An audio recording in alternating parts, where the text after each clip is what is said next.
Welcome to Young and Black in Britain. I'm CY and I hope you've had an amazing week. Today on Young and Black in Britain is the day of the four. So there's a big couch and set because I've got not one, but four amazing guests. Yes, indeed, four people who are repping big time and blazing a trail. Together, they represent 19,000 students. Having been a student union president myself, I know how challenging it can be, and it's definitely not a walk in the park, but it's a great opportunity. But it's not about me today. It's about these four amazing lady and gentlemen from Students' Union at Bournemouth University. So welcome to Young and Black in Britain, you guys. Thank you for having us.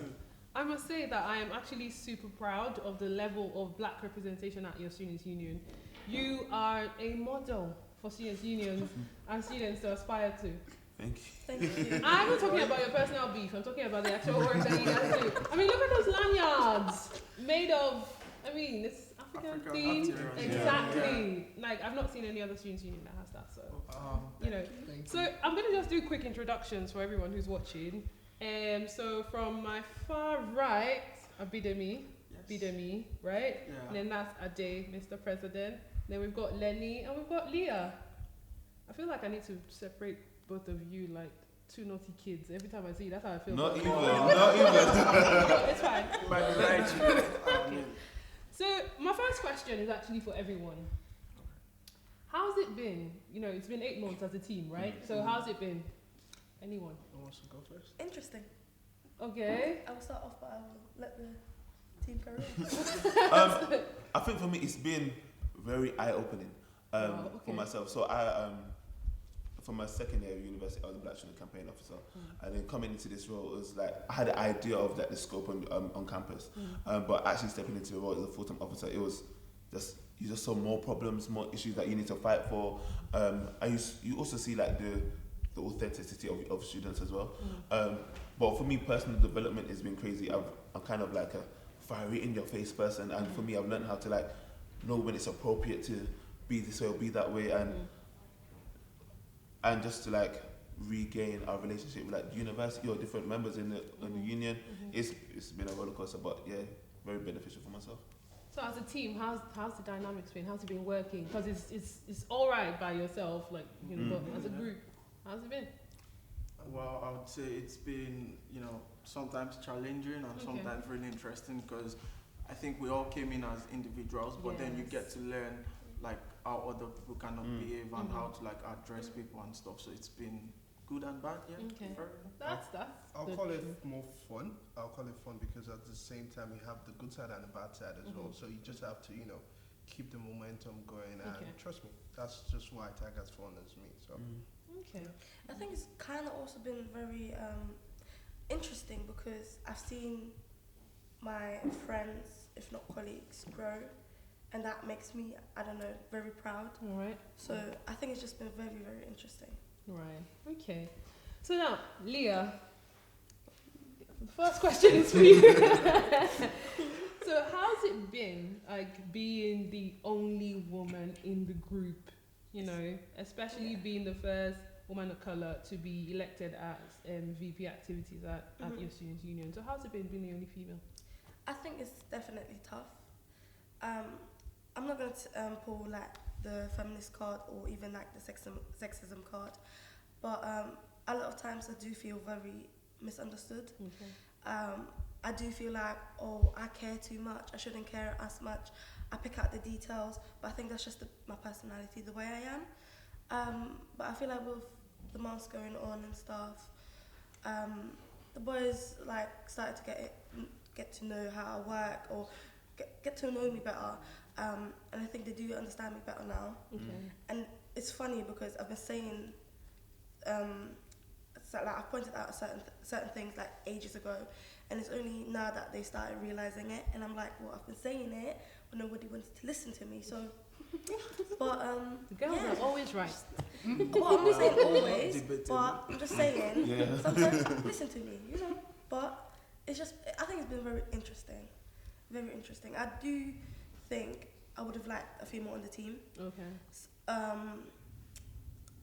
But at the same time, I like it because when we go on conferences, I get my own room. Stuff like that. So, and most times I do have like I would say privileged to go to conferences first because I'm the only female. So yeah, there's no debate there. Yeah, so 50-50, but very interesting.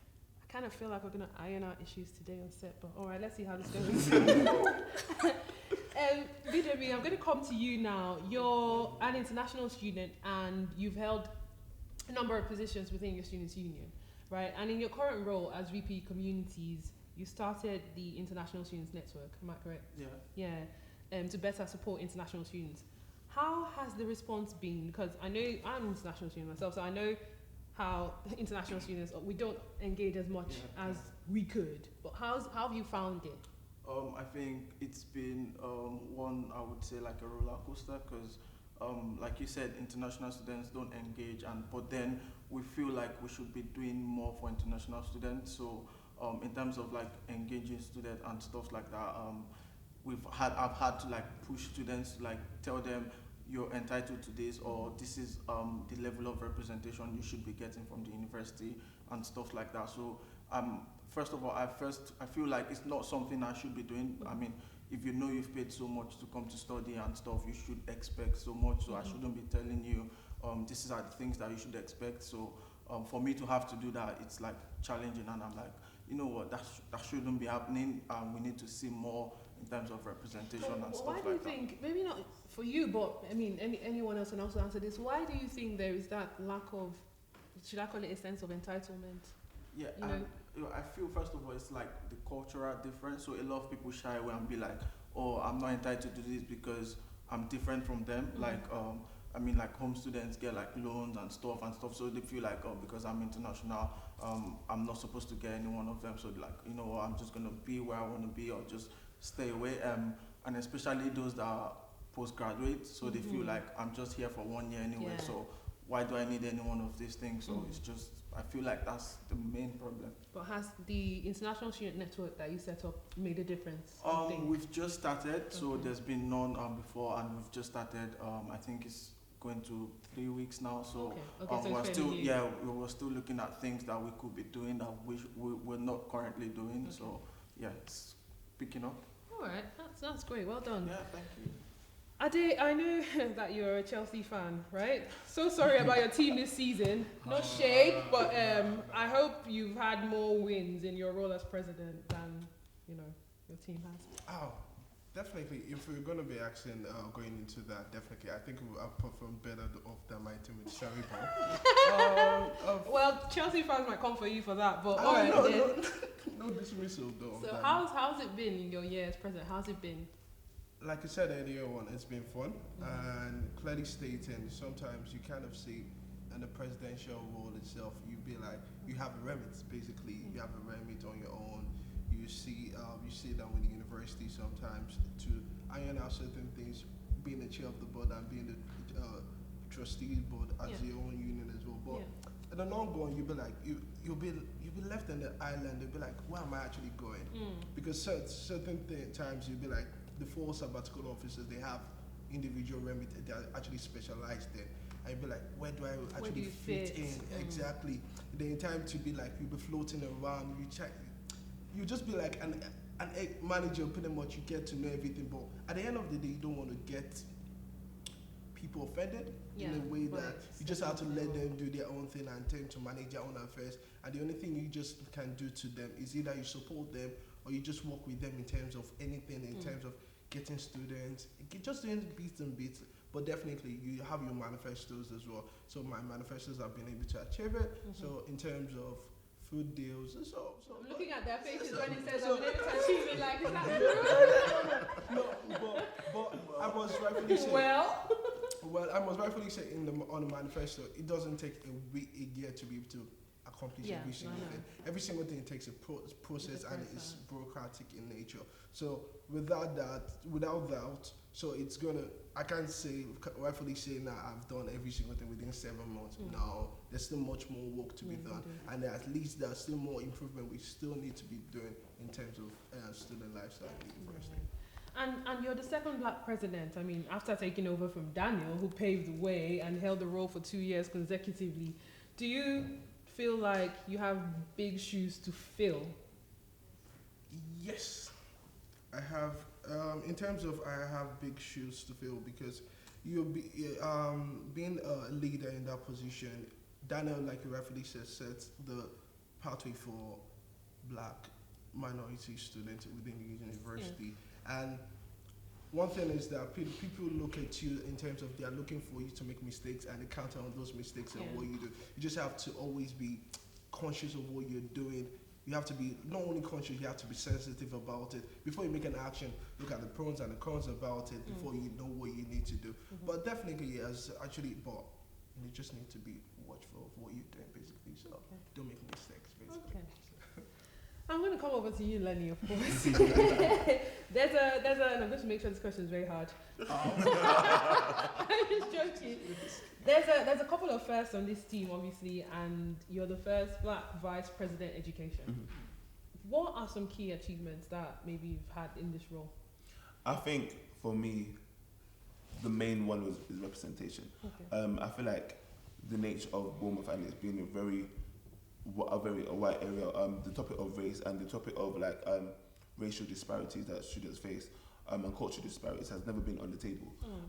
So I think my biggest challenge was me bringing that conversation to the table and me being called anti-white, me being called racist. When all you were trying to do was just exactly. bring everyone together. I don't understand why when the other is spoken about now, everyone's like, oh no, you can't speak about this, you can't speak. We're really inclusive. But if it was inclusive, then this topic shouldn't even offend anyone. This topic shouldn't be a discomfort. It should just be us talking about the weather. If race was normalized and everyone was aware of the cultural disparities racial disparities that we face, then it should be such a trivial topic because everyone will be aware of it.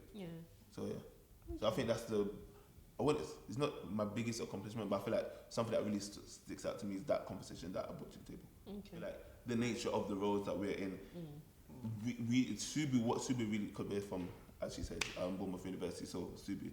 But I think what it really needs is officers in those positions who will carry the mantle and say, this is what students are facing locally and nationally. How are we going to make sure we effectively represent students? So who's ever in these roles, because it is a democratic position, because anyone can say, I want to run it, I want to be in that position, but it's also democratic. So I think who's ever in that role needs to be aware that, it's self-development, but at the end of the day, what are you doing for the students? And it's not only looking at the students who are here now, but 5 years time, what changes have you made, implemented, what conversation have you brought to the table that will impact students who will be in Bournemouth University in 5 years time, 10 years time, 20 years time. So that's the importance of, some people see the role as being something fancy because you get to go to have a deal. I mean, you have your face on posters everywhere, so... fair enough, and you get paid, so... I mean... You get paid, so you go to meetings and events. So the average student doesn't get paid. But I think on me, from my perspective, I feel like that's great, but it's nothing. Do you know what I'm saying? Having your face, it's like being a celebrity on campus that you can't do wrong. If you eat meat, they'll be like, they're anti-vegan. You know what I mean? You can't do nothing without an element of scrutiny. So having your face around is great if you're about that life. But if you're here for the students and your intentions are misconstrued and people think, you're just here for that narrative, or you're trying to go into politics, stuff like that. No, we're actually genuinely here for the students. Especially me, I don't have anything to gain in the sense that me and Leon, we're placement students. So we're the first ever subs to be on being a sabbatical officer. I'm being on placement.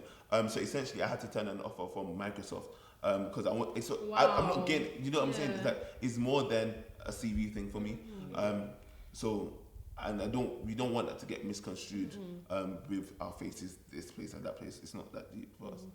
I think it's very important to figure out why you're doing this or your motivations behind it, because personally I care a lot, and if it wasn't for the students, I would have quit already. I would have been out of this 100%. Did they bully you? Well, next question. Let her answer it. No, it's not even that. It's just like the organisation, etc. But honestly, because I'm worried about who's gonna do it next. Who's my successor going to be? Are they gonna care like me? Are they gonna care as much as me? Sorry. And to be honest, I don't want the next person to suffer as much as I did, honestly, because so it's just that. But I think it's very important that if you're in this role, make sure you care about students and you've got students at the forefront of your mind, because if not, then What are you doing? Yeah, you want to survive. And I think bouncing on what Leah said, you should have a motivation, something at least, something that is encouraging you. Because at some point, when you get in between the job role or before the end of the job, you'll be like, come on, what am I doing here? So you should have that sense of that motivation element in you. So you should have that. So you should be able to keep it going. Cool. We're just gonna wrap this up now with some up close and personal quick fire questions. Don't think about it too much. There's one for each of you, so don't worry and just answer. I'm going to start with you, Bidemi, because you said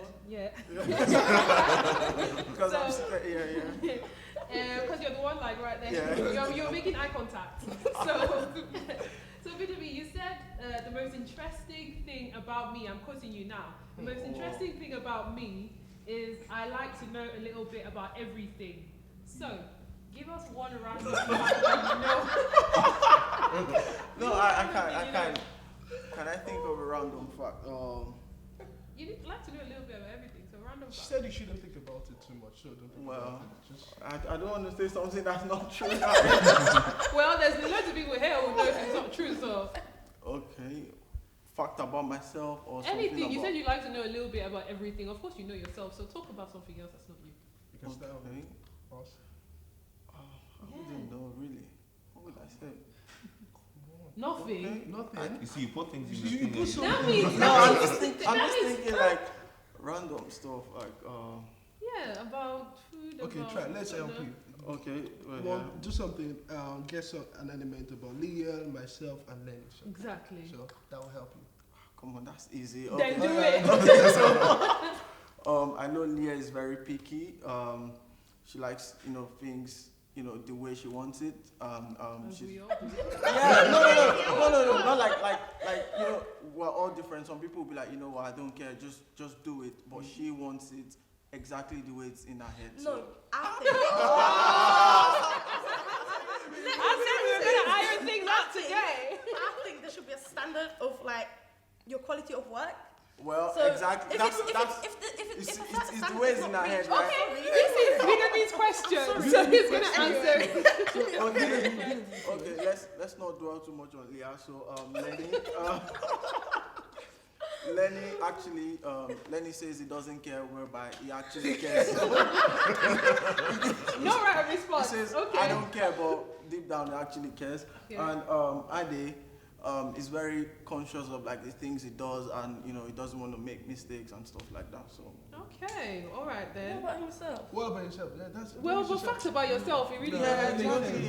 know. But what about the audience? They need to know something about himself. I'm sure they heard a They lot are- about exactly. you. Leah, this is your one. So, what was the last book you read? If she reads any book, Wow, that's not your question, Leah's. Excuse me, there's actually a book in my bag right now. What a Girl Gotta Do, and it's like a feminist book. Boom, there you go. Sorry. it's in a bag. She didn't say she read it. Lenny, who inspires you? Who's your black role model? Oh, What's funny? I think this is. Yeah, not serious. I think this question is. 'Cause I think I'm inspired by different people for different reasons. But I think the first person that came to my mind was Lauren Hill, but Lauren Hill in her prime. Okay. So like 20 years ago, and she really stood for integrity, being Are authentic. you even 20? Yeah, I'm 20 now. Okay, I'm just wondering. Right. Yeah, but being integral, being authentic, and like knowing who your source is and know what drives you and stuff like that. I think the way she carries herself is very powerful, and it speaks on so many different levels. So yeah. Mr. President, I need to call your union to ask what question I should ask you. Okay, feel free. I'm just joking. Lively. So, Ade, which cartoon character do you think describes you best? Which one would you be?